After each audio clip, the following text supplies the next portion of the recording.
السلام عليكم، ان شاء الله تكونوا بخير وصحتكم لاباس. جبت لكم اليوم وصفه كيكه شوكولا بالفواكه وبالكريم باتيسير. ما تامنوش عقلكم، هايله. سيو تجربوا هذه الوصفه وردوا لي الخبر. ما تنسوش الاشتراك في القناه ونبداو الوصفه تاعنا. بسم الله. عندي 5 بيضات، كاس مملوء سكر، كاس ناقص اسبوع حليب، نصف كاس من الزيت، و8 ملاعق طحين ابيض ما يسمى بالفارينه في المغرب العربي، ملعقتين من الكاكاو، وكيسين من خميره الحلويات، كل كيس يوزن 10 غرامات، وملعقه صغيره من الفانيليا. نفقس البيض تاعنا، نطلعه شويه، ومن بعدها نروحو نضيفو السكر تدريجيا حتى يطلع الخليط تاعنا ويضاعف حجمه ويولي لونه ابيض. بعدها نروحو نضيفو باقي المكونات، نضيفو الحليب والزيت ونحنا نخلط. يعني هاد الكيكه تاعنا يعني مش مثل الجينواز هذيك المعقده، يعني هذه يجي فيها الحليب ويجي فيها الزيت كما راكم تلاحظوا. نضيفوهم بعدها نروحوا للنواشف، وبعدها نروح نغربلو الخليط تاعنا اولا ننخلو الخليط تاعنا. لازم من هاد المرحله لانه دائما يكونوا شوائب في الطحين تاعنا، خاصه للناس اللي تشرب كميات كبيره دائما راح نلقاو شوائب. شوفوا انا على واش تحصلت، يعني هذه المرحله قلت لكم لازم منها حتى الكاكاو نتحصلوا فيه على شوائب. روحوا نخلطوا اولا بسباتول حتى نتفاداو الطحين تاعنا ما يتناثرناش في المكان، وبعدها نكملوا بالخلاط الكهربائي. وبعدها نروح نهبطوا الحواف تاعنا بسباتول ونتاكدوا انه ما بقات لنا حتى كتله. ونروحوا نجيبوا السيرسو تاعنا، نستعملوا المربع او قلب او دائري، اي شكل يكون عندكم. هذا السيرسو لازم يكون عندنا لانه رايحين نخدموا به شحال من حاجه، يعني هذا فيه عده استعمالات، لازم يكون عندنا في البيت. بعدها نحط له ورق الطبخ ونقسم الخليط تاعنا على 3 دفعات. انتم تحبوا طيبوا دفعه واحده بعدين نقطعوه كل واحد وكيفاش تجي طريقه سهله. انا قسمته على 3 دفعات وحطيته يطيب على النار 150 درجه لمده 10 دقائق، وكل واحد والفرن تاعو. بعدها نروحوا للكريم باتيسير. نحتاج الى كأس من الحليب، 3 ملاعق من السكر، ملعقه مايزينا، وملعقه صغيره من الفانيليا. نديروهم على النار يطيبوا.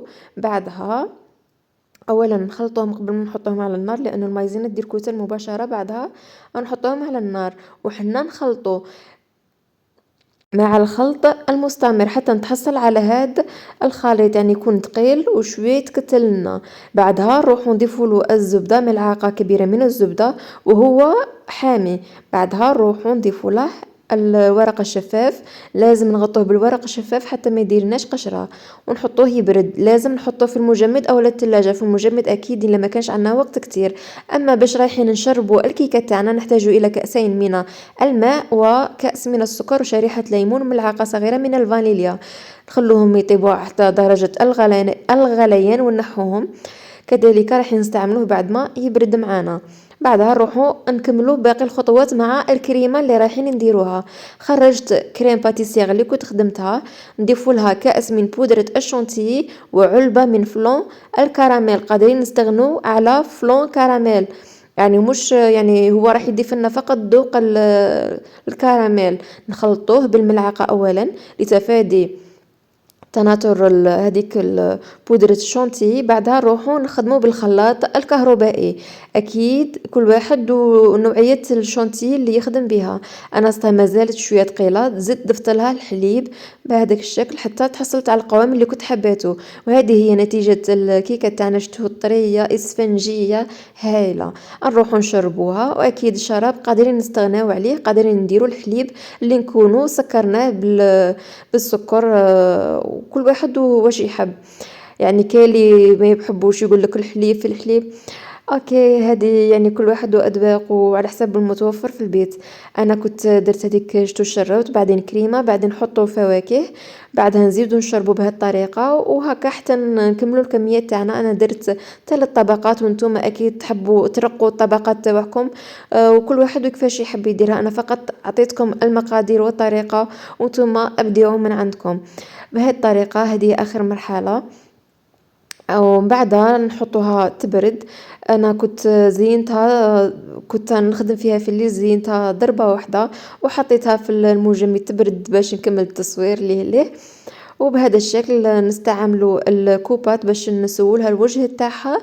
بهذا الشكل الكوبات دائما شمخوها شويه، يعني هكا تكون منديه بالماء باش تعطيكم تملس لكم الوجه يجيكم شباب.